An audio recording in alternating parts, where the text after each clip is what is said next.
بسم اللہ الرحمن الرحیم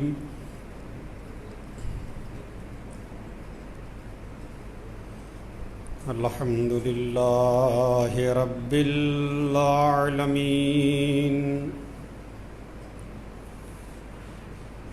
الصلاۃ والسلام والتحیۃ والاکرام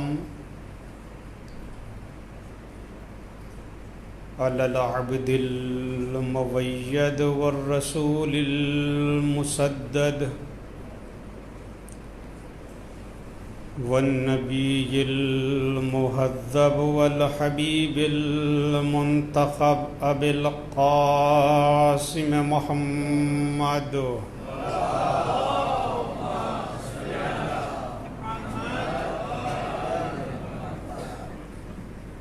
وعلى أهل بيته الطيبين الطاهرين المعصومين المظلومين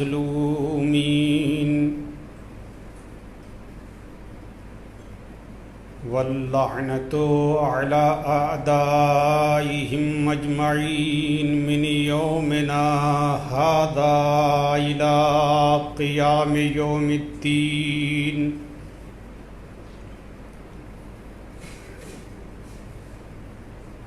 اما بعد،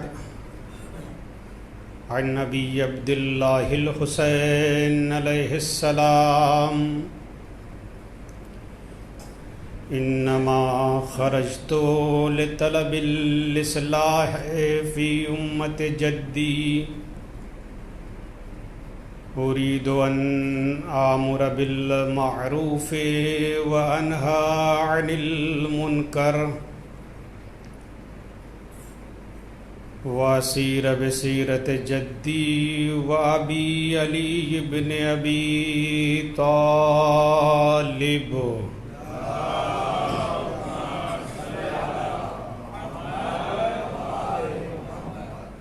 سرکار سید الشہداء کا غم منانے والوں،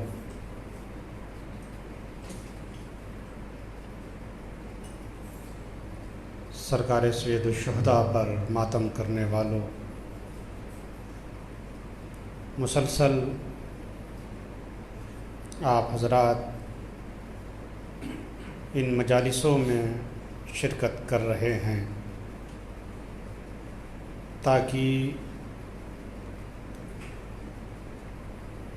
بی بی دو عالم کو ان کے لال کا پرسہ دے سکیں. خداوند عالم آپ سب کی عزاداری کو قبول فرمائے اور بہترین اجر عنایت فرمائے. مسلسل گفتگو آپ کی خدمت میں امام کے ان فقرات کے ذیل میں جاری ہے کہ امام حسین علیہ السلام کربلا کیوں آئے، آپ کے قیام کی وجہ کیا تھی، سبب کیا تھا. تو سرکار حسین ابن علی نے جو وصیت نامہ اپنے بھائی محمد حنفیہ کو لکھ کر دیا تھا، اس میں آپ نے اپنے قیام کے مقصد اور ہدف کو بیان کیا تاکہ امت مسلمہ کے اوپر واضح اور روشن ہو جائے کہ حسین ابن علی نے مدینہ کیوں چھوڑا ہے. آپ نے تحریر فرمایا کہ دیکھو، میں فتنہ و فساد کے لیے نہیں جا رہا ہوں، میں ظلم و ستم کے لیے نہیں جا رہا ہوں، میں صرف اس لیے جا رہا ہوں تاکہ نانا کی امت کی اصلاح کر سکوں، سماج کو بہترین بنانے کے لیے میں قیام کر رہا ہوں. سماج میں سنت رسول کو احیا کرنے کے لیے، اس کو زندہ کرنے کے لیے میں قیام کر رہا ہوں۔ میں امر بالمعروف اور نہی از منکر کے خاطر قیام کر رہا ہوں۔ میں امر بالمعروف اور نہی از منکر کرنا چاہتا ہوں۔ معاشرے کو، سماج کو اچھا بنانے کے لیے ہم سب کا فریضہ ہے کہ اس فریضے پر عمل کریں جس پر سرکار سید الشہداء نے عمل کر کے دکھایا۔ سرکار سید الشہداء نے زبان سے بھی امر بالمعروف کیا اور عملی اعتبار سے بھی امر بالمعروف کر کے دکھایا۔ اگر ہم حسینی، واقعی حسینی بننا چاہتے ہیں، ہمارا معاشرہ، ہمارا سماج حسینی سماج بننا چاہتا ہے، تو ہم کو اس سنت اور سیرت پر عمل کرنا ہوگا جو سرکار حسین ابن علی کی سیرت اور سنت ہے۔ تبھی ایک معاشرہ، اچھا معاشرہ وجود میں آئے گا۔ کسی ایک کی ذمہ داری نہیں ہے، کسی ایک کا کام نہیں ہے کہ وہ معاشرے میں امر بالمعروف کرے، بلکہ قرآن کہہ رہا ہے تم لوگوں میں سے ایک گروہ کا ہونا ضروری ہے جو لوگوں کو نیکیوں کی طرف دعوت دے۔ امر بالمعروف کے معنی میں نے بیان کیے کہ نیکیوں کی طرف دعوت دے، اچھائیوں کی طرف دعوت دے، اچھی باتوں کی طرف ہدایت کرے اور برائیوں سے روکے، بے حیائیوں سے روکے۔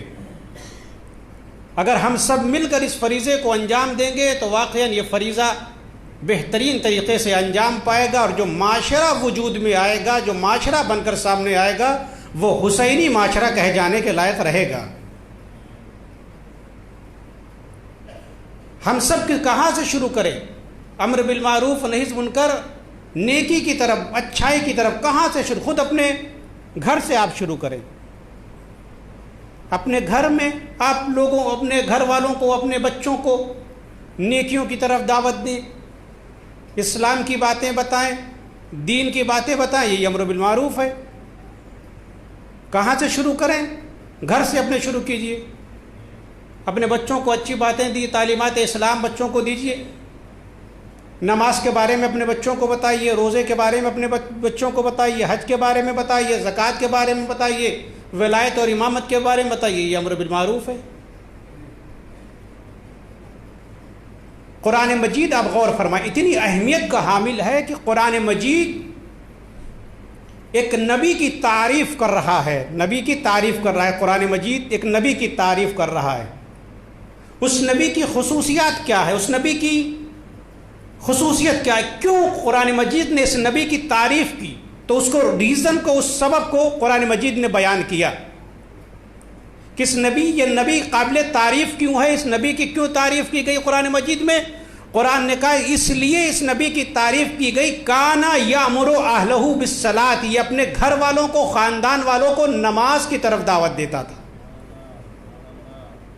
نماز کی طرف دعوت دیتا ہے تو اس نبی کی تعریف قرآن مجید میں، کانا یامر اہلہ بالصلاۃ، نماز کی طرف اپنے گھر والوں کو دعوت دیتا ہے تو قابل تعریف بن گئے۔ جو نماز کی طرف دعوت دے وہ تو قابل تعریف بن جائے، اور جو خود نماز کو بچا لے وہ کتنا قابل تعریف ہوگا۔ ایک صلوات پڑھیں محمد و آل محمد پر۔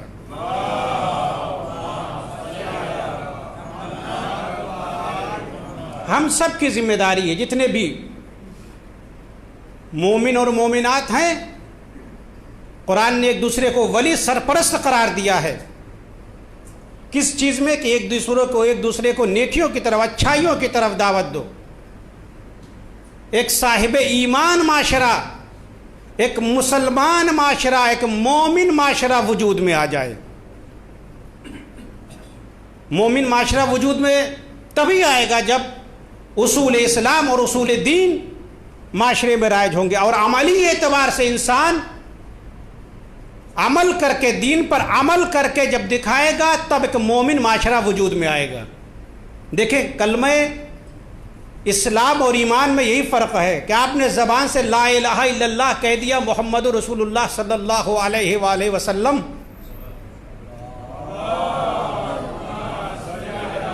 کہہ دیا، آپ نے زبان سے لا الہ الا اللہ محمد رسول اللہ کہہ دیا، مسلمان ہو گئے۔ اسلام اور ایمان میں فرق یہی ہے، آپ مسلمان ہو گئے، کلمہ شہادتین کو آپ نے زبان پر جاری کر دیا، مسلمان ہو گئے، آپ کا احترام واجب ہو گیا، آپ کے مال کا احترام واجب ہو گیا، آپ کا خون بہانا حرام ہو گیا، محترم ہو گیا، جان مال عزت آبرو انسان کی محترم ہو گئی۔ کیسے؟ جیسے ہی اسلام کے دائرے میں آ گیا، مسلمان ہو گیا۔ لیکن ایمان کیا ہے؟ ایمان زبان سے اقرار کرنے کا نام نہیں ہے، بلکہ ایمان عمل کے ذریعے پریکٹیکلی طور پر اظہار کرنے کا نام ہے۔ جب تک آپ عمل کے ذریعے اظہار نہیں کریں گے، پوری توجہ چاہتا ہوں، اسلام زبان سے لا الہ الا اللہ کہہ دیا، محمد رسول اللہ کہہ دیا، مسلمان ہو گئے، اب آپ پر حکم اسلام جاری ہو گیا، لیکن حکم ایمان جاری نہیں ہو، کیونکہ ایمان کا تعلق زبان سے نہیں ہے بلکہ عمل سے ہے۔ چھٹے امام حضرت امام جعفر الصادق علیہ الصلوۃ والسلام نے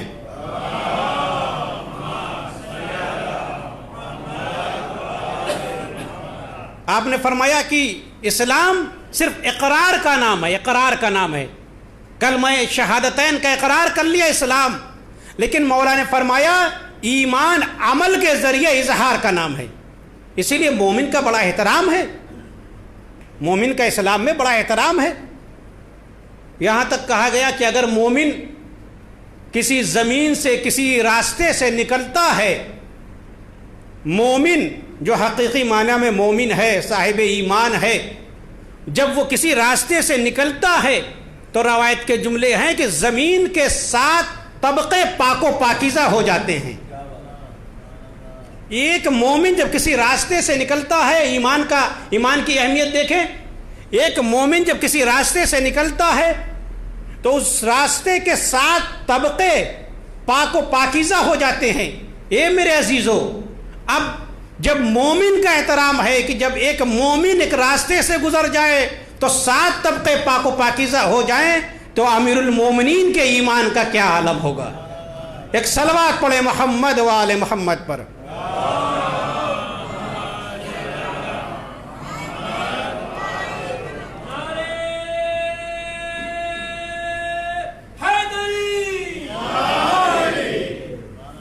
آپ غور فرما رہے ہیں کہ ایمان کا ایک مرتبہ ہے، اسی لیے اسلام نے ایمان کو مورد اہمیت قرار دیا اور کہا گیا کہ دیکھو مومن کبھی گناہ نہیں کرتا، مومن کبھی گناہ نہیں کرتا۔ آپ کہیں گے یہ کون سی بات ہے؟ ہم نے بارہا دیکھا ہے، بہت اہم روایت ہے، چھٹے امام کی روایت میں بیان کرنے جا رہا ہوں۔ روایت کیا ہے؟ روایت ہے کہ مومن کبھی گناہ نہیں کرتا۔ آپ کہیں گے مولانا صاحب ہم نے بارہا دیکھا ہے مومن جو ہے گناہ کرتا ہے، بارہا گناہ میں ملوث دیکھا ہے، جھوٹ بولتا ہے، فریب کاری کرتا ہے، دھوکہ دیتا ہے، غیبت کرتا ہے، برائی کرتا ہے۔ آپ کہہ رہے ہیں کہ مومن کبھی جو ہے گناہ نہیں کرتا، برا کام نہیں کرتا۔ چھٹے امام نے فرمایا، پوری توجہ چاہتا ہوں، چھٹے امام نے فرمایا دیکھو مومن کبھی بھی گناہ نہیں کرتا، مومن کبھی بھی گناہ نہیں کرتا۔ جب انسان، پوری توجہ چاہتا ہوں، جب یہ مومن انسان گناہ کرنے لگتا ہے، برائی کرنے لگتا ہے، بے حیائی کرنے لگتا ہے، کیونکہ ایمان کے عالم میں، پوری توجہ چاہتا ہوں، ایمان کے ہوتے ہوئے کوئی بھی انسان گناہ نہیں کر سکتا۔ جب تک اس کے پاس ایمان ہے وہ انسان گناہ نہیں کر سکتا۔ مولا فرماتے ہیں کہ جب انسان گناہ کرنے لگتا ہے، برائی کرنے لگتا ہے، تو انسان مومن کا ایمان اس سے الگ ہو جاتا ہے۔ ایمان کے حالت میں مولا فرماتے ہیں مومن گناہ کر ہی نہیں سکتا۔ ایمان انسان کا گناہ کرنے سے مانع ہو جاتا ہے۔ آپ دیکھیں گناہ کرتا ہے، مولا نے کہا ہاں کرتا ہے۔ جب انسان مومن جو گناہ کرنے لگتا ہے تو اس کا ایمان اس سے جدا ہو جاتا ہے، دور چلا جاتا ہے، اور جب یہ انسان گناہ کو انجام دے دیتا ہے تب یہ انسان کا ایمان اس تک واپس آتا ہے۔ جب تک انسان حالت ایمان میں ہوتا ہے، چھٹے امام فرماتے ہیں گناہ نہیں کر سکتا، لیکن جب انسان گناہ کر چکتا ہے، انجام دے دیا، ظاہر سی بات ایمان الگ ہو گیا، پھر واپس آ گیا۔ لیکن مولا فرماتے ہیں اگر کئی مرتبہ یہ انسان گناہ کو انجام دیتا ہے تو یہ ایمان اس سے جدا ہو جاتا ہے، پھر اس کے پاس واپس نہیں آتا۔ ایک صلوات پڑھے محمد و آل محمد پر۔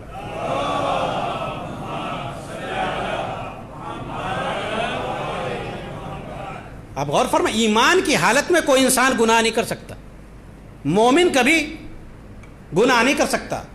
دیکھیں ایمان کیا ہے؟ عمل کے ذریعے اظہار کرنے کا نام ہے۔ آپ پریکٹیکلی طور پر اظہار کرو کہ مومن ہو۔ اعراب آئے، کہتے ہیں کہ یا رسول اللہ ہم ایمان لے آئے۔ اللہ کے رسول نے کہا نہیں، اسے کہہ دو تم جو اسلام لے آئے ہو ایمان نہیں لائے ہو، کیونکہ ایمان تمہارے قلب کے اندر گیا ہی نہیں ہے۔ تو ایمان کیا ہے؟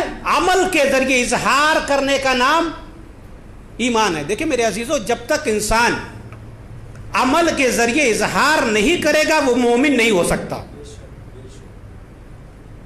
عمل کے ذریعے اظہار کرنا کیا ہے؟ ضروری ہے۔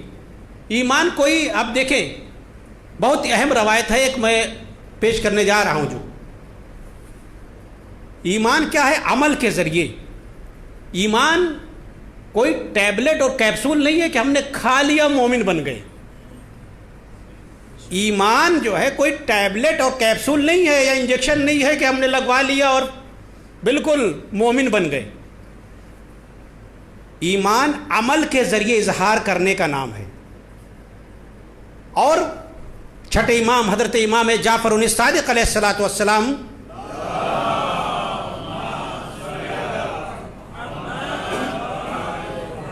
کی یہ روایت جو میں پیش کرنے جا رہا ہوں بہت اہم روایت ہے کہ اعضاء و جوارح پر، انسان کے بدن کے تمام حصے پر اللہ نے ایمان کو واجب قرار دیا ہے۔ ممکن ہے آپ کہیں کہ ممکن ہے انسان کی جو ہے آنکھ مومن ہو ہاتھ مومن نہ ہو، ممکن ہے انسان کا کان مومن ہو زبان مومن نہ ہو، ممکن ہے انسان کا پیر مومن ہو ہاتھ مومن نہ ہو۔ ایسا ہے، حدیث میں ہے۔ کوئی ایمان کوئی کیپسول نہیں ہے کہ ہم نے کھا لیا پوری طور پر مومن بن گئے، صاحب ایمان بن گئے، بلکہ ہم کو تمام اعضاء پارٹس آف باڈی جو ہمارے اندر ہیں ان کے ذریعے ایمان کو ظاہر ممکن ہے۔ ہمارے جو ہے آنکھ مومن ہو ہاتھ نہ، ہمارا ہاتھ ہے لیکن ہمارا ہاتھ مومن نہ ہو، ہماری آنکھ مومن ہے لیکن جو ہے ہمارا پیر مومن نہ ہو، ہمارا قلب مومن نہ ہو۔ کیوں؟ کیونکہ چھٹے امام فرماتے ہیں، آپ اس روایت کو میں پیش کرنے جا رہا ہوں، آپ غور کریں کہ انسان کبھی کہتا ہے کہ مجھے معلوم ہے کہ آپ کتنے بڑے مومن ہیں۔ ہاں اسے معلوم ہے ضرور کہ وہ کتنا بڑا مومن ہے، کیونکہ جب تک انسان کے اعضاء و جوارح اطاعت پروردگار نہیں کریں گے وہ مومن نہیں ہو سکتے۔ انسان کا بدن کا حصہ جب تک جو ہے اللہ کی اطاعت نہیں کرے گا مومن نہیں ہو سکتا۔ مولا فرماتے ہیں، مولا سے پوچھا گیا ایمان کے بارے میں، پوچھا گیا مولا ایمان کے بارے میں بتائیے، تو مولا نے کہا دیکھو ایمان کے بڑے درجات ہیں، ایمان کے منزلات ہیں، ایمان کے طبقات ہیں ایمان کے۔ اس کے بعد مولا نے فرمایا دیکھو ان اللہ فرض الایمان علی جوارح ابن آدم، یہ روایت میں پڑھ رہا ہوں کہ اللہ نے ایمان کو انسان کے بدن کے تمام حصوں کے اوپر فرض کیا ہے، واجب قرار دیا ہے۔ مولا فرماتے ہیں انسان کے پارٹس آف باڈی کے اوپر، انسان کے بدن کے تمام حصے کے اوپر، انسان کے تمام اعضاء اور جوارح کے اوپر اللہ نے ایمان کو فرض کیا ہے، اور ایمان کا ہر حصہ جو بدن کے حصے کے اوپر اللہ نے واجب قرار دیا ہے وہ بالکل الگ الگ ہے۔ ایک حصہ جو ہاتھ پر اللہ نے واجب قرار دیا ہے وہ الگ حصہ ہے جو آنکھ پر اللہ نے ایمان کا فرض قرار دیا ہے، جو پیر پر ایمان کا حصہ ہے وہ الگ ہے، جو اللہ تعالیٰ نے ہاتھ کے اوپر واجب قرار دیا. یعنی اللہ تعالیٰ نے انسان کے بدن کے تمام حصے کے اوپر ایمان کو فرض کیا اور ہر حصے کا ایمان الگ الگ ہے. ہر حصے کا ایمان الگ الگ ہے. اگر ہر حصے سے انسان جو ہے عمل کا اظہار کرے گا تو وہ انسان کا پارٹس آف باڈی مسلمان اور مومن ہوگا. مولا کیا فرماتے ہیں؟ مولا فرماتے ہیں ان اللہ فرض الایمان علی جوارح ابن آدم. اللہ نے ابن آدم کے اولاد آدم کے پارٹس آف باڈی کے اوپر، بدن کے حصے کے اوپر اللہ نے ایمان کو واجب قرار دیا. اس کے بعد مولا فرماتے ہیں ایمان کا کون سا حصہ انسان کے کس بدن کے کس حصے کے اوپر اللہ نے واجب قرار دیا ہے. ایمان کا کون سا حصہ اللہ نے انسان کے بدن کے کون سے حصے کے اوپر واجب قرار دیا. آپ دیکھیں انسان خود فیصلہ کر لے گا کہ ہماری کون سی چیز مومن ہے، کون سی چیز مومن نہیں. کون سی چیز مومن ہے فتح خود انسان اپنے بارے میں محسوس کر. مولا فرماتے ہیں کہ اما ما فرض علی القلب، پوری توجہ چاہتا ہوں، اللہ نے ایمان کا حصہ جو انسان کے دل کے اوپر واجب قرار دیا ہے. انسان کو ایمان کا ایک حصہ وہ ہے جو اللہ تعالیٰ نے انسان کے دل کے اوپر واجب قرار دیا ہے. آپ کہیں کہ دل کا ایمان کا کیا ہے؟ ایمان کا حصہ جو دل پر اللہ نے واجب قرار دیا وہ کیا ہے؟ مولا فرماتے ہیں جو اللہ تعالیٰ نے فَأَمَّا مَا فَرَضَ اللَّهُ عَلَى الْقَلْبِ، اللہ نے جو دل کے اوپر ایمان کا حصہ واجب قرار دیا ہے، الاقرار والمعرفہ، پروردگار عالم کی معرفت اور پروردگار عالم کی وحدانیت کو قبول کرنا اللہ نے انسان کے قلب کے اوپر واجب قرار دیا ہے. انسان کا دل ہے، اللہ نے ایمان کا حصہ کون سا کہ انسان کا دل اللہ کی الوہیت کا، وحدانیت کا اقرار کرے، اللہ کی وحدانیت کا اقرار کرے، قبول کرے، رسول کی رسالت کا یہ دل اقرار کرے. اس کے بعد جو کچھ پروردگار عالم نے رسول کے اوپر کتاب کی شکل میں نازل کیا یہ دل اس کا اعتراف کرے. اگر یہ چیزیں اس قلب کے اندر پائی جاتی ہے تو مولا فرماتے ہیں فَهُوَ عَمَلُهُ، یہ قلب کا عمل ہے اور یہ سب سے بڑا ایمان کا جز ہے. سب سے بڑا ایمان کا جز اللہ تعالیٰ نے کس پر واجب قرار دیا ہے؟ انسان کے قلب کے اوپر، انسان کے دل کے اوپر ایمان کا سب سے بڑا حصہ اللہ نے واجب قرار دیا. کیا ہے؟ اللہ کی وحدانیت کا اقرار کرنا، اعتراف کرنا، رسول کی رسالت کا اقرار کرنا اور جو تعلیمات پیغمبر ہیں کتاب کی شکل میں اس کا اقرار کرنا، اعتراف کرنا. اگر انسان کے قلب کے اندر یہ چیزیں پائی جاتی ہیں تو یہ قلب کیا ہے؟ مومن ہے. یہ قلب مومن ہے. اس کے بعد مولا فرماتے ہیں فَأَمَّا مَا فَرَضَ عَلَى اللِّسَانِ، اللہ نے ایمان کا وہ دیکھیں ہر پارٹس آف باڈی کے اوپر، بدن کے حصے کے اوپر ایمان کا حصہ ہے اور بالکل الگ الگ ہے، بالکل الگ الگ حصہ ہے. مولا فرماتے ہیں وَأَمَّا مَا فَرَضَ اللَّهُ عَلَى اللِّسَانِ، اللہ نے زبان کے اوپر ایمان کا حصہ جو واجب قرار دیا وہ کیا ہے؟ مولا فرماتے ہیں اللہ تعالیٰ نے جو ایمان کا حصہ انسان کی زبان پر واجب قرار دیا ہے کہ زبان اس چیز کا اظہار کرے. مولا فرماتے ہیں وہ یہ ہے کہ اس چیز کا زبان اقرار کرے جس چیز کا دل نے اعتراف کیا ہے. زبان اس چیز کا اقرار کرے جس چیز کا دل نے کس چیز کا اعتراف کیا؟ اللہ کی الوہیت کا، اللہ کی وحدانیت کا دل نے اعتراف کیا ہے نا. رسول کی رسالت کا دل نے. اب کیا ہوا؟ العاق والتعبیر، زبان سے وہ جملہ نکلے، وہ چیزیں نکلے جو دل نے اعتراف کیا ہے، جو دل نے اعتراف کیا ہے. اسی لیے کہا گیا کہ قولو، قرآن مجید کی آیت ہے قولو للناس حسنا، لوگوں کے ساتھ بہترین گفتگو کرو، نرم گفتاری کرو، نرم گفتاری کے ساتھ لوگوں کے سامنے پیش آؤ. اگر تمہارے زبان کے اندر یہ صفت پائی جاتی ہے تو سمجھ لینا تمہاری زبان مومن ہے. آپ غور فرما رہے ہیں؟ تو زبان کے اوپر کیا ہے؟ اللہ کی وحدانیت کا اظہار کرنا. اگر زبان اظہار کر، رسالت کا اظہار کر رہی ہے، جو چیز دل نے اعتراف کیا تھا اس کا اظہار کر رہی ہے، تو یہ زبان سمجھ لینا مومن. قلب مومن ہوا جب اقرار کیا اللہ کی اولوہیت کا، رسول کی رسالت کا. اب زبان نے اظہار کیا تو ہم نے سمجھ لیا ہماری زبان بھی کیا ہے؟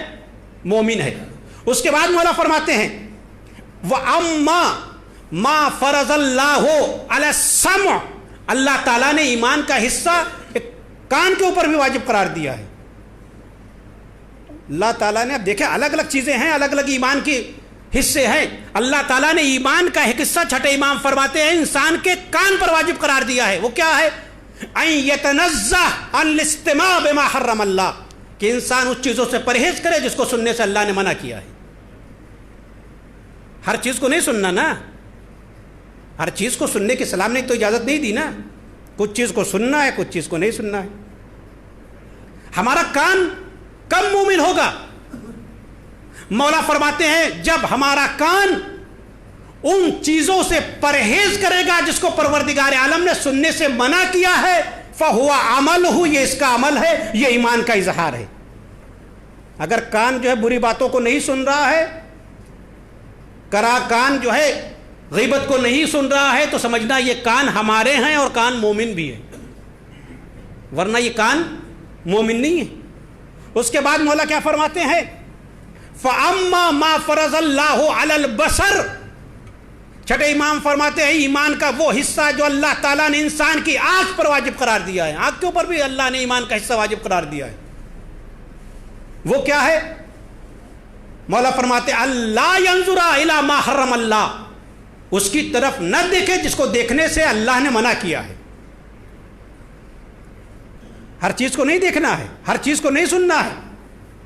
اگر ہم اس چیز کو نہیں دیکھ رہے ہیں جس کو اللہ نے جو ہے دیکھنے سے منع کیا ہے، تو سمجھ لینا آنکھ ہے ہماری، مومن ہے. نامحرموں کو دیکھنے سے منع کیا ہے.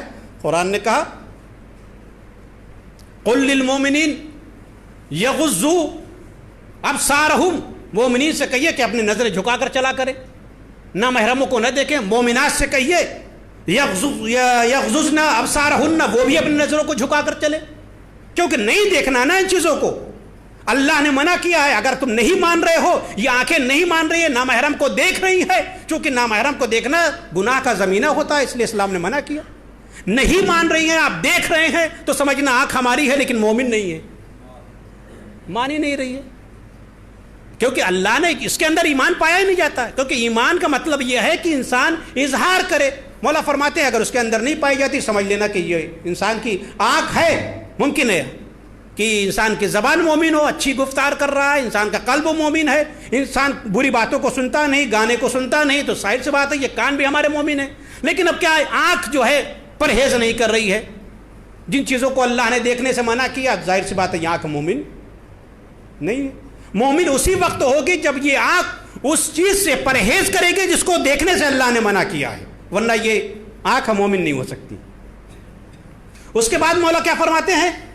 وَأَمَّا مَا فَرَضَ اللَّهُ عَلَى الْيَدَيْنِ، ایمان کا وہ حصہ اللہ نے جو انسان کے ہاتھ کے اوپر واجب قرار دیا وہ کیا ہے؟ اللہ يَبْتِشَا إِلَى غَيْرِ مَا حَرَّمَ اللَّهُ، اللہ يَبْتِشَا إِلَى غَيْرِ اللَّهِ، کہ اس کی طرف ہاتھ نہ بڑھے جس کی طرف بڑھنے سے اللہ نے منع کیا ہے. ہر طرف ہاتھ کو نہیں بڑھانا نا، ہر طرف ہاتھ کو نہیں بڑھانا. اگر ہمارا ہاتھ اس طرف نہیں بڑھ رہا جس کا اللہ نے منع کیا ہے، یتیموں پر ہاتھ نہ اٹھے، مظلوم کا حق ہاتھ سے نہ چھینا جائے. یتیموں پر ہاتھ اٹھے تو دست شفقت کے لیے اٹھے. ایمان کا حصہ جو اللہ نے انسان کے ہاتھ کے اوپر واجب قرار دیا وہ یہ ہے کہ انسان جو ہے اس طرف انسان کا ہاتھ نہ جائے جس طرف اللہ نے منع کیا ہے. کیا کرے؟ مولا فرماتے ہیں انسان ہاتھ کے ذریعے کار خیر کو انجام دے. اگر یہ ہاتھ کار خیر کر رہا ہے سمجھ لینا کیا ہے؟ مومن ہے.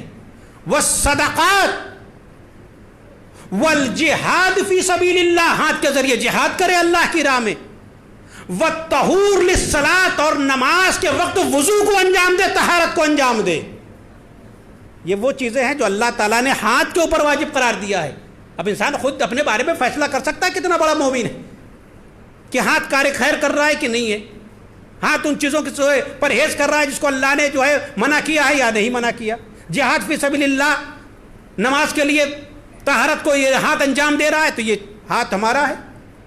اس کے بعد مولا فرماتے ہیں وَأَمَّا مَا فَرَضَ عَلَى الرِّجْلَيْنِ، اللہ نے ایمان کا وہ حصہ جو انسان کے پیر کے اوپر واجب قرار دیا ہے. آپ غور فرما رہے ہیں، تمام پارٹس آف باڈی کے اوپر اللہ نے ایمان کو فرض قرار دیا ہے. کوئی کیپسول نہیں ہے ہم نے کھا لیا مومن بن گئے. جب تک تمام اعضاء و جوارے سے ایمان سرزد نہیں ہوگا مومن نہیں ہو سکتے. مولا فرماتے ہیں ما فرض اللہ علی الرجلین، اللہ نے پیر کے اوپر بھی ایمان کا حصہ واجب قرار دیا ہے. پیر کی ذمہ داری یہ ہے کہ اس طرف نہ جائے جس طرف پروردگار عالم نے جانے سے منع کیا ہے. اگر پیر نہیں جا رہا، گناہوں کی طرف نہیں جا رہا ہے، تو سمجھ لینا کہ ہمارا پیر کیا ہے؟ مومن ہے. گناہ کی طرف منع کیا ہے کہ آپ کا پیر نہ بڑھے. اللہ نے ایمان کا حصہ واجب قرار دیا ہے کہ یہ پیر بڑھے تو اطاعت خدا کی وادی کی طرف بڑھے، گناہ کی طرف نہ جائے، اچھے کام کی طرف جائے. اگر یہ اچھے کام کی طرف جا رہا، پیر ہمارا ہے، تو سمجھ لینا مومن ہے. اگر سمجھ لینا کبھی بہک جاتا ہے تو سمجھ لینا اس وقت اس کا کم سے کم مومن نہیں ہے. کیوں؟ کیونکہ قیامت کے دن کیا ہوگا؟ اليوم نختم علی افواہہم وتکلمنا ایدیہم وتشہد ارجلہم بما کانوا یکسبون. قیامت کے دن جو ہے کیا ہوگا؟ بہت سارے جو ہے آپ نے دنیا میں دیکھا ہو گواہ بدل جاتے ہیں نا. قیامت میں اللہ جو ہے انسان کی زبان پر مہر لگا دے گا. زبان کو بولنے کی اجازت نہیں، بڑی بولتی تھی زبان، زبان کو بولنے کی اجازت نہیں ہے. اللہ نے زبان کے اوپر مہر لگا دی. کیوں؟ اب کون جواب دے گا ہمارے بارے میں؟ کون ہماری اچھائی کو بتائے گا؟ کون ہماری برائی کو بتائے گا؟ تو قرآن کہتا ہے یوم نختم علی افواہہم، منہ کے اوپر تمہارے تالا لگا دیں گے. کہ پھر کون گواہی دے گا؟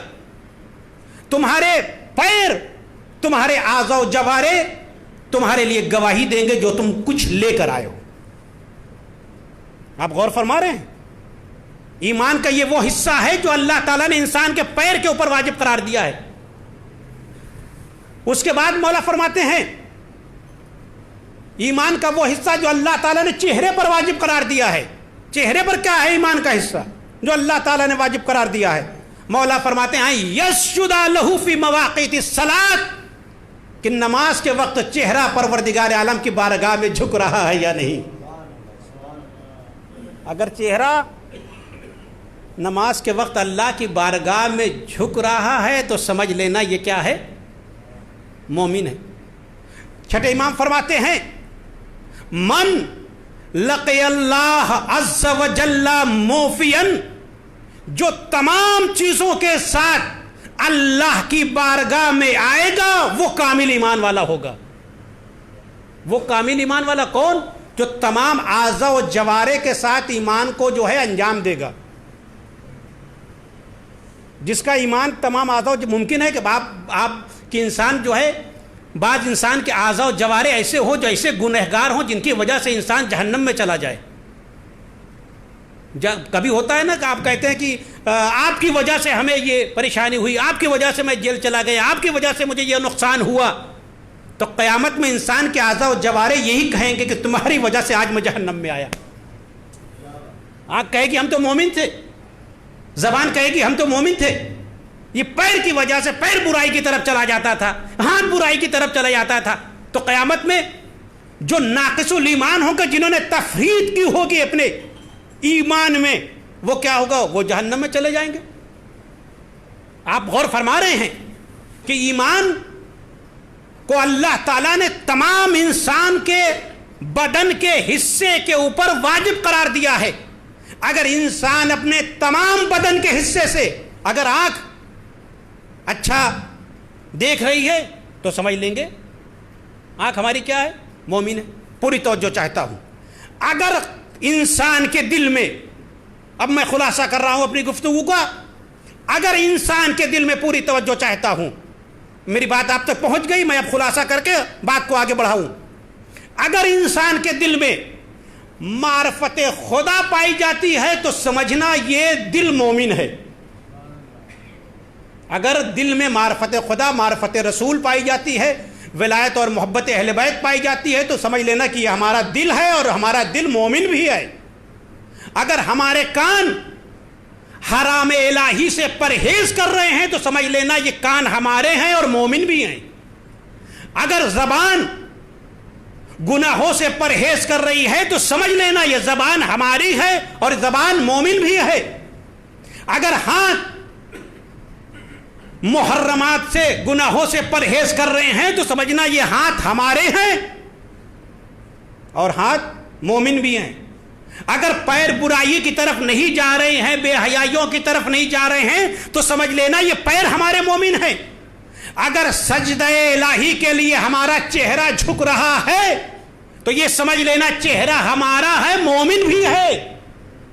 اے میرے عزیزو, جب انسان تمام اعضاء و جوارح سے ایمان کو ظاہر کرتا ہے تب اسے حقیقت میں مومن کہتے ہیں. لیکن جس کا ایمان منزل کمال پر پہنچ جاتا ہے اسے امیر المومنین علی ابن ابی طالب کہتے ہیں.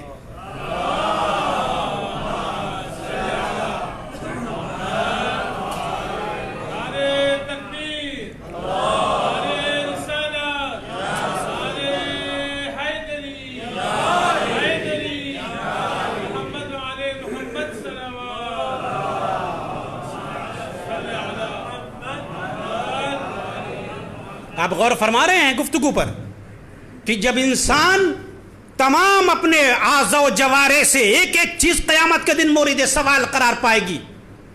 تمہارے دل سے سوال کیا جائے گا, تمہاری آنکھ سے سوال کیا جائے گا, تمہاری زبان سے سوال کیا جائے گا, تمہارے پیر سے سوال کیا جائے گا. ایک ایک دن ایک ایک چیز مورد سوال قیامت میں قرار پائے گی.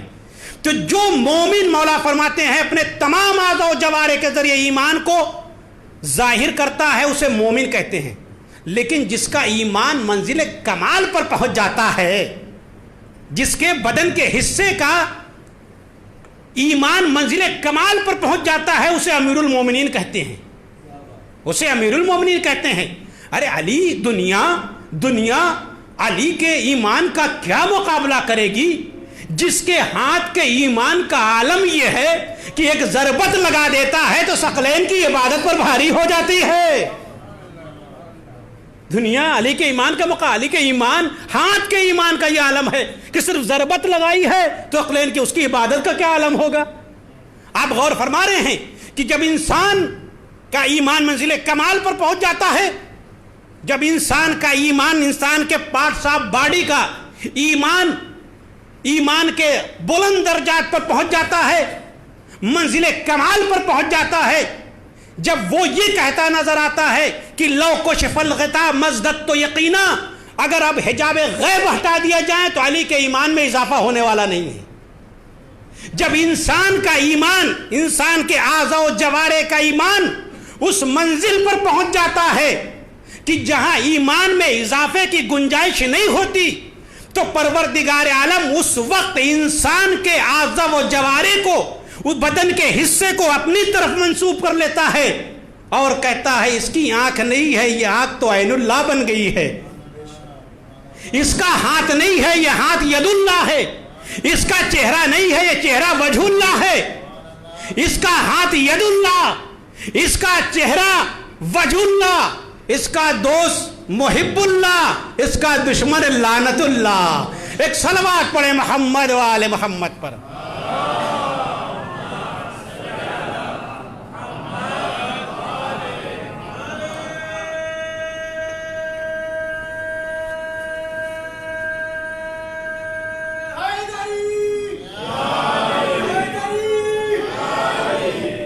انسان کے بدن کا آپ دیکھیں, مولا کائنات کا ایمان کا عالم یہ ہے, ان کے اعضاء کے ایمان کا عالم یہ ہے کہ علی نے ضربت لگائی. ہاتھ کا عالم یہ ہے, ہاتھ کے ایمان کا عالم یہ ہے کہ ثقلین کی عبادت پر بھاری ہے. تو اس علی کے عبادت کا کیا عالم ہوگا, دنیا علی کے عبادت کا کیا مقابلہ کرے گی. علی کا ایمان اس منزل کمال پر پہنچ گیا کہ رسول نے فرما دیا کہ علی کل ایمان ہے. کل ایمان علی بن گئے. ایمان بدن اعضاء و جوارح کا ایمان اس منزل پر پہنچ گیا کہ اللہ کے رسول نے کہا یہ کل ایمان ہے. اب جو کل ایمان کے مقابلے میں آئے گا وہ کل کفر ہوگا, ہر اعتبار سے کافر ہوگا. وہ زبان سے بھی کافر ہوگا, عمل کے اعتبار سے بھی کافر ہوگا, اور اعضاء و جوارح کے اعتبار سے بھی کافر ہوگا، چونکہ جو بھی کل ایمان کے مقابلے میں آئے گا وہ کل کفر ہوگا، چاہے مرد ہو چاہے عورت ہو۔ ایک صلوات پڑھے محمد و آل محمد۔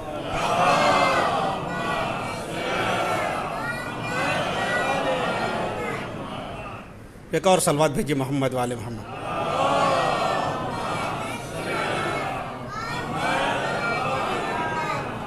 تو کیا ہے؟ پارٹس آف باڈی کے ذریعے تمام بدن کا حصے کے اوپر اللہ نے ایمان کو واجب قرار دیا ہے۔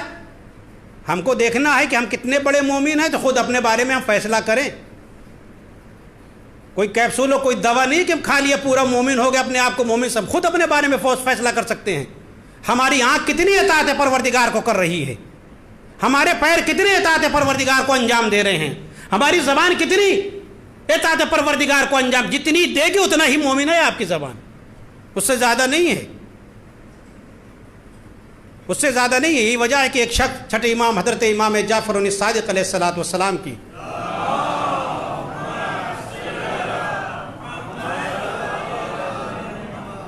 خدمت میں آیا، آنے کے بعد سوال کرتا ہے کہ مولا ایمان اور اسلام میں فرق کیا ہے؟ ظاہر سی بات ہے بہت ہلکا کوشچن سمجھ رہا تھا وہ کہ مولا اسلام اور ایمان میں فرق کیا ہے؟ مولا نے کہا پھر بعد میں آنا بتائیں گے۔ چلا گیا، پھر آیا، مولا بتائیے اسلام اور ایمان میں فرق کیا ہے؟ مولا نے کہا بعد میں آنا۔ مولا راستے سے جا رہے تھے، چھٹے امام کو ملا، مولا آپ نے کہا تو بعد میں آئیں گے، بتائیے وہ اسلام اور ایمان میں فرق کیا ہے؟ وہ ہلکا شمار کر رہا تھا۔ مولا کو ایسا نہیں کہ نہیں معلوم تھا، مولا اسے بتانا چاہتے ہیں کہ تو بہت بڑا سوال کر رہا ہے، مولا بتائیے کیا ہے؟ مولا نے کہا ٹھیک ہے، آنا کسی روز ہماری بزم میں، تم کو ہم بتائیں گے۔ جب آیا ایک دن تو مولا نے سونے سے پوچھا مولا آپ بتا دیجئے۔ مولا نے کہا دیکھو اسلام اور ایمان میں فرق یہ ہے کہ جو کلمہ شہادتین کو زبان پر جاری کر دیتا ہے وہ مسلمان ہو جاتا ہے، مگر اگر اس نے ہم اہل بیت کی معرفت، ولایت اور امامت کو دل میں پیدا نہیں کیا تو وہ کبھی مومن نہیں ہو سکتا ہے۔ ولایت اہل بیت اگر نہیں ہے، مولا فرماتے ہیں امامت نہیں ہے تو وہ مسلمان ہے لیکن گمراہ مسلمان ہے۔ ولایت اہلی اگر دل میں نہیں ہے، بندہ 1000 سال عبادت اگر کرے اور زر یعنی مال بقدر کوہ احد راہ حق میں دے، بندہ 1000 سال 1000 سال عبادت اگر کرے اور زر یعنی مال بقدر کوہ احد راہ حق میں دے، حج بھی 1000 بار پیادہ ہوں گر کیے، اور بے گناہ قتل بھی ہو ظلم و جور سے، حب علی کی میں نہیں گر دل کے جام میں، جنت کی بو نہ جائے گی اس کے مشام میں۔ ایک صلوات پڑھیں محمد و آل محمد پر۔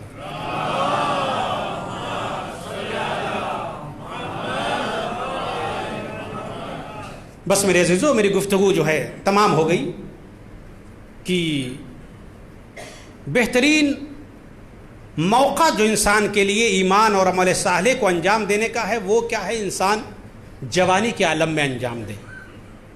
بڑھاپا ہو جاتا ہے، بہت سارے چیزوں سے انسان محروم رہ جاتا ہے، آپ نے دیکھا ہوگا بہت ساری عبادتوں کو انجام نہیں دے پاتا کیونکہ انسان ضعیف ہو گیا، کمزور۔ بہترین موقع کیا ہے؟ جوانی کا ہے۔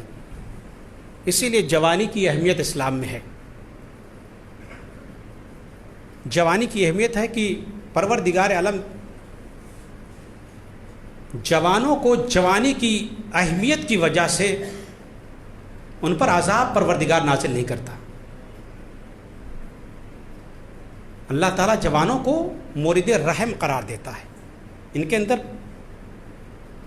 ایمان اور عمل صالح کی کیا ہے؟ رشد کی حالت پائی جاتی ہے، یہ آگے بڑھ سکتے ہیں، کیونکہ انسان جو جوانی میں پڑھتا ہے اسے یاد رہتا ہے، بڑھاپے میں جو پڑھتا ہے تو جس طریقے سے پانی پر ایک لائن کھینچی جائے وہ ہوتا ہے۔ اس لیے اسلام نے کیا کیا ہے؟ جوانی کو، اب وقت میرے پاس ختم ہو گیا ہے تو اس لیے میں تیزی سے آگے بڑھوں گا۔ جوانی کو اہمیت، مورد اہمیت قرار دیا ہے، کہا کہ انسان، مولا نے فرمایا کہ شیان لا یعرف فضلہما الا من فقدہما، مولا فرماتے ہیں 2 چیز کی قدر و قیمت انسان نہیں جانتا، ایک جوانی کی ہے، ایک صحت کی ہے۔ جب جوانی چلی جاتی ہے تب محسوس ہوتا ہے. صحت چلیے بیمار ہو گیا تب محسوس ہوا ارے بڑی اچھی صحت تھی ہماری. تو مولانا نے فرمایا دونوں چیز کی اہمیت سمجھو اس سے پہلے کہ یہ چیزیں تم سے چلی جائیں. جوانی کی اہمیت کو سمجھیے. اغتنم خمسا قبل خمس, 5 چیزوں کی اہمیت 5 چیزوں سے پہلے سمجھو. بس اس حدیث کو پڑھوں گا, بس 5 چیزوں کی اہمیت 5 چیزوں سے پہلے سمجھو. شبابک قبل حرمک, اپنے جوانی کی اہمیت بڑھاپے سے پہلے سمجھو. صحتک قبل سقمک, صحت کی اہمیت بیماری سے پہلے سمجھو. غناک قبل فقرک, اپنے پیسے کی اہمیت غربت سے پہلے سمجھو. اور اس کے بعد حیاتک قبل موتک, اپنی زندگی کی اہمیت موت سے پہلے سمجھو. اور اس کے بعد مولانا نے فرمایا فرصتک قبل شغلک, اپنی جو فراغت ہے خالی وقت ہے اس کی اہمیت سمجھو جب تم مشغول ہو جاؤ تمہارے پاس وقت نہ رہے. اسلام نے مورد اہمیت قرار دیا. جوانوں پر اللہ رحم کرتا ہے, اللہ پسند کرتا ہے. ان اللہ یحب الشاب التائب, اللہ جوان کو توبہ کرنے والا ہوتا ہے اسے اللہ پسند کرتا ہے. بس تمام ہوگی گفتگو. مورد اہمیت اسلام میں جوانی ہے. یہاں تک کی روایت میں ہے, روایت میں یہاں تک آیا ہے کہ اگر کوئی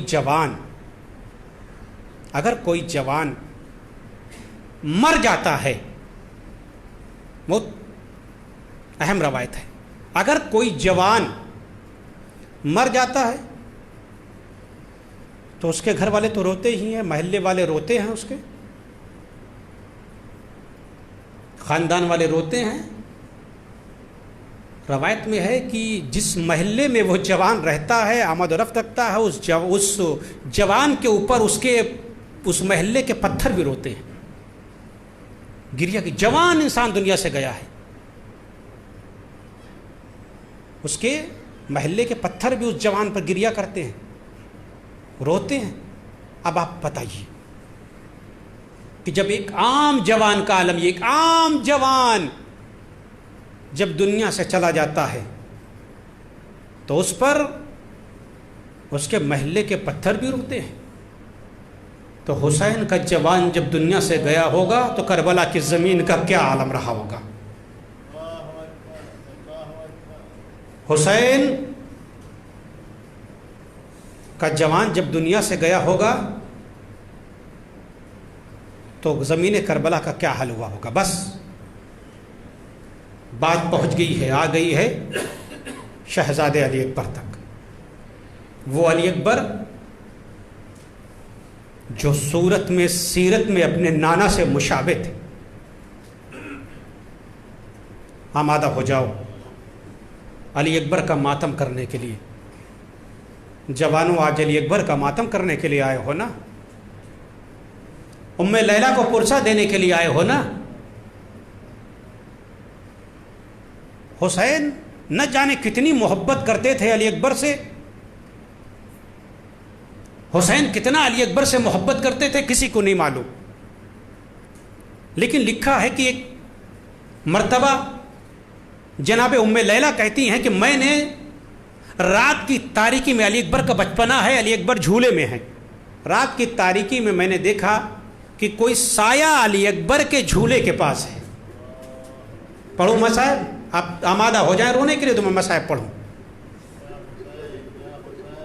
علی اکبر کے جھولے کے پاس کوئی سایہ ہے. میں گھبرا کر اٹھی اور میں نے تڑپ کر کہا کون ہے علی اکبر کے جھولے کے پاس. ایک مرتبہ حسین کی آواز آئی, ام لیلا آہستہ. ام لیلا کہتی میں نے کہا آقا یہ رات کی تاریکی میں جھولے علی اکبر کے پاس آپ کیا کر رہے ہیں. کہا لیلا میں کیا کروں, علی اکبر کی محبت مجھے سونے نہیں دیتی. علی اکبر کی محبت مجھے سونے نہیں دیتی. اے میرے عزیزو, حسین کتنی علی اکبر سے محبت کرتے ہیں, ام لیلا علی اکبر سے کتنی محبت کرتی ہیں سنو گے. ایک روایت میں پیش کرتا ہوں کہ کربلا کے بعد جب یہ قافلہ مدینہ گیا ہے, کربلا کا واقعہ پیش آ گیا, بڑی قیامت کی روایت ہے. کربلا کے بعد جب قافلہ مدینہ گیا, ایک مدت گزر گئی کربلا کا واقعہ پیش آئے ہوئے. ایک راوی کہتا ہے کہ میرا گزر محلے بنی ہاشم سے ہوا. راوی کہتا ہے کہ میرا گزر محلے بنی ہاشم سے ہوا، میں اپنے ناقے پر سوار تھا، محلے بنی ہاشم سے گزر رہا تھا، میں نے کسی گھر سے رونے کی آواز کو سنا، مجھے محسوس ہوا کہ کوئی ماں اپنے جوان پر گریہ کر رہی ہے، اور گریہ اتنا شدید تھا، گریے میں اتنا درد تھا کہ میرا ناقہ اسی جگہ پر بیٹھ گیا، میرا ناقہ اسی جگہ پر بیٹھ گیا، اور مجبوراً مجھے بھی اسی مقام پر رکنا پڑا۔ میں سمجھ گیا اس گھر میں کسی جوان کی میت ہو گئی ہے، اس کی ماں رو رہی ہے۔ قیامت کے جملے ہیں نا۔ میں بیٹھا رہا، وہ راوی کہتا ہے میں بہت دیر تک بیٹھا رہا کہ کوئی آئے، آخر میں پوچھوں یہ کون سا جوان اس دنیا سے چلا گیا ہے، کون ہے جو اس دنیا سے آج چلا گیا ہے جس کی ماں اس کا ماتم کر رہی ہے۔ وہ راوی کہتا میں نے دیکھا کچھ دیر کے بعد ایک چھوٹی سی بچی گھر سے باہر نکلی، میں نے اس سے پوچھا بی بی اس گھر میں کس کی میت ہو گئی ہے، کس کا جوان مر گیا ہے؟ اس نے کہا شیخ کیا تمہیں نہیں معلوم یہ آج اس گھر میں میت نہیں ہوئی ہے، یہ رونے والی علی اکبر کی ماں ام لیلا ہے، کربلا سے جب سے آئی ہے اسی طریقے سے گریہ کر رہی ہے۔ اے میرے عزیزوں مدتوں بعد ام لیلا کے عالم یہ تھا، ارے کربلا میں اس ماں کا کیا عالم رہا ہوگا۔ جزاکم اللہ خیر الجزا، آمادہ ہو جاؤ رونے کے لیے، علی اکبر کا ماتم کرنے کے لیے آمادہ ہو جاؤ۔ اے میرے عزیزوں ام لیلا کا عالم کربلا میں کیا رہا ہوگا؟ یہی وجہ ہے کہ جتنی بار حسین کے پاس علی اکبر آتے ہیں یہ کہہ کر واپس کر دیتے ہیں اے بیٹا تم میرے نانا سے مشابہ ہو۔ علی اکبر میں تم کو کیسے مرنے کی اجازت دے دوں، تم تو میرے نانا سے مشابہ ہو، جب بھی اپنے نانا کی زیارت کے لیے میرا دل چاہتا ہے تو تمہاری چہرے کی زیارت کر لیا کرتا ہوں۔ لکھا ہے کہ جب علی اکبر نے میدان کارزار کی اجازت لی، نہیں معلوم حسین نے کس دل سے دیا، لیکن گھوڑے پر سوار کیا حسین ابن علی نے۔ سوار کرنے کے بعد دھیرے دھیرے علی اکبر جا رہے ہیں، پیچھے پیچھے حسین جا رہے ہیں۔ علی اکبر نے کہا بابا آپ نے رخصت کر دیا۔ حسین نے ایک جملہ کہا ہے علی اکبر تم کاش تم بھی صاحب اولاد ہوتے تو بیٹے کے درد کو سمجھتے، بیٹے کے درد کو سمجھتے۔ نہیں معلوم حسین نے کس طریقے سے کس دل سے علی اکبر کو مرنے کی اجازت دی ہے۔ علی اکبر میدان میں آئے ہیں، لکھا ہے حسین ایک بلندی سے اپنے بیٹے کی جنگ کو دیکھ رہے ہیں، ایک بلندی سے اپنے بیٹے کی جنگ دیکھ رہے ہیں۔ حسین کی نگاہ علی اکبر کی اوپر ہے اور ام لیلا کی نگاہ حسین کے چہرے کے اوپر ہے۔ ایک مرتبہ ام لیلا نے دیکھا حسین کے چہرے کا رنگ بدلا، حسین کے چہرے کا رنگ بدلا، ہاتھوں کو جوڑا، آقا میرے بچے کی خیر تو ہے، میرے بچے کی خیر تو ہے۔ اے میرے عزیزوں لکھا ہے کہ چھٹے امام کی ایک بہن تھی جن کا نام حکیمہ تھا، ان کے دو بیٹے تھے، ایک ابراہیم ایک محمد۔ ابراہیم منصور عباسی کی قید میں وفات پا گئے تھے، لیکن ایک بیٹا ان کا موجود تھا جن کا نام محمد تھا۔ حکیمہ کو یہ اطمینان تھا کہ کم سے کم ایک میرا بیٹا تو زندہ ہے نا۔ ایک مرتبہ وہ بہت زیادہ مریض ہوئے اور جاکنی کے عالم میں آ گئے۔ یہ دوڑتی ہوئی اپنے بھائی امام صادق کے پاس آئی، بھیا اے فرزند رسول میرے بیٹے کے لیے دعا کر دیجئے۔ مولا نے کہا ٹھیک ہے میں دعا کروں گا، لیکن جاؤ تم دعا کرو، کیونکہ ماں کی دعا بیٹے کے حق میں قبول ہوتی ہے۔ جب حسین کے چہرے کا رنگ بدلا ہے نا تو ام لیلا کہتی ہیں آقا میرے بچے کی خیر تو ہے؟ حسین کہتے ام لیلا ایک پہلوان علی اکبر کے مقابلے میں آیا ہے۔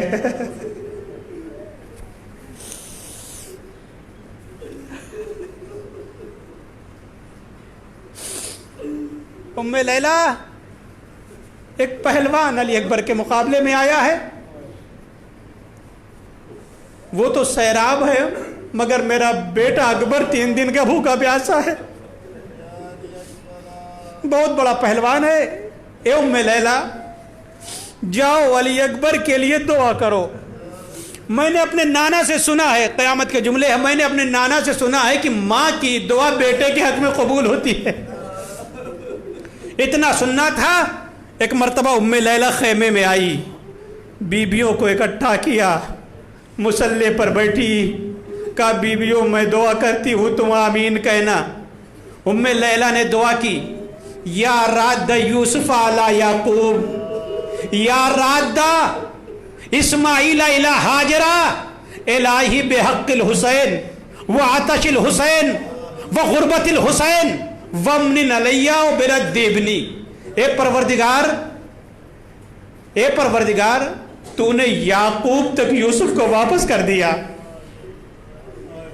اے یعقوب تک یوسف کو پلٹانے والے، اے ہاجرہ تک اسماعیل کو پلٹانے والے، اے خدایا تجھے حسین کی غربت کا واسطہ، اے خدا تجھے حسین کی پیاس کا واسطہ، اے پروردگار تو مجھ پر رحم کر، میرے بچے کو سلامت واپس کر دے. ام لیلہ دعا کر رہی ہے، بیبیاں آمین کہہ رہی ہے. ادھر ماں کی دعا ہوئی، ادھر علی اکبر نے حملہ کیا اور اس پہلوان کو واصل جہنم کر دیا. اور واپس آئے، علی اکبر واپس آئے، آ کر حسین سے ایک جملہ کہا، بابا جان کاش ایک قطرہ پانی مل جاتا تو دشمنوں کو شجاعت کے جوہر دکھا دیتا. حسین کی بڑی خواہش تھی، حسین کی بڑی خواہش تھی کہ علی اکبر نے آج تک کچھ نہیں مانگا.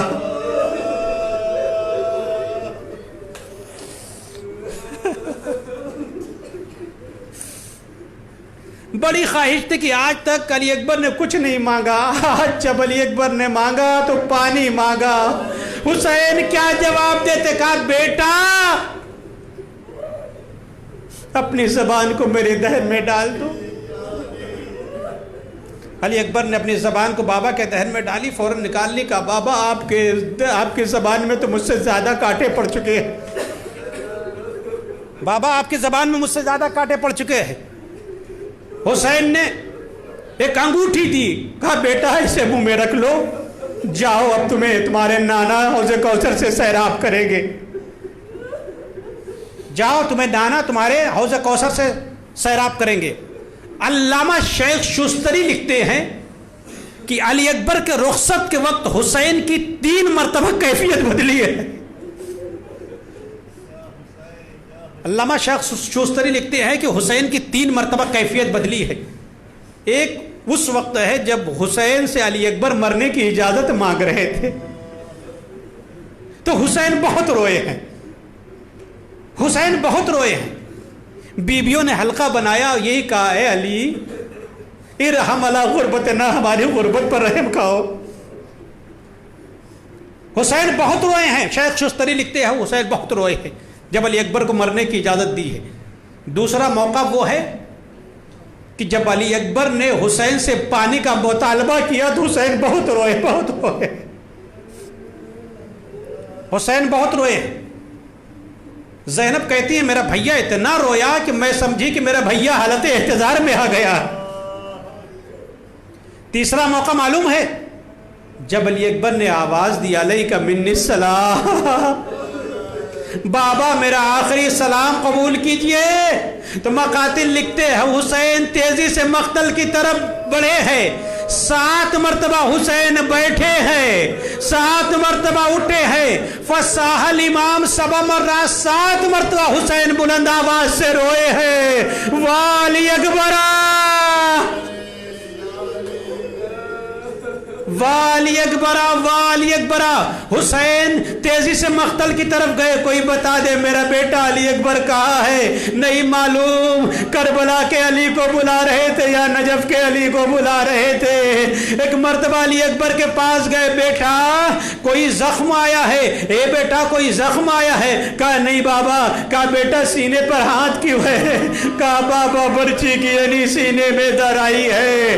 حسین نے کہا ہاں بیٹا لاؤ میں نکالے دیتا ہوں۔ لو عزیزو، اب حسین نے برچی علی اکبر کو نکالنا چاہا، زمین کربلا پر ہاتھ رکھا، ایک ہاتھ سینے علی اکبر پر رکھنے کے بعد برچی کی انی کو ہلایا، برچی کی انی ہلی، علی اکبر کا دل ہلا، علی اکبر کا دل ہلا، زمین کربلا کو زلزلہ آنے لگا۔ یا علی کہہ کر حسین نے برچی علی کو نکال لیا۔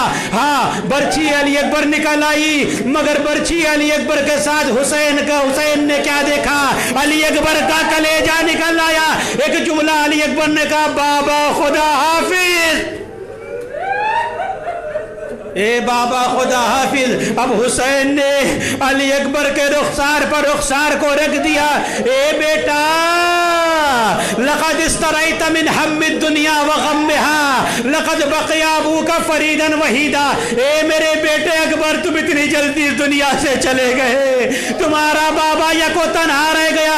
اے میرے عزیزو، اب حسین نے علی اکبر کی لاشیں کو اٹھانا چاہا، بوڑھا باپ ہے، علی اکبر کی لاشیں کو اٹھا نہ سکے۔ فرات کا رکی، عباس تم تو سوتے ہو دریا پہ چین سے، اکبر کا لاشا اٹھ نہ سکے گا۔ حسین سے ایک مرتبہ خیمے کا رخ کیا، آواز دیا، تالو بنی ہاشم، اے بنی ہاشم کے بچوں آؤ، حسین کو سہارا دو، علی اکبر کا جنازہ لے کر چلو۔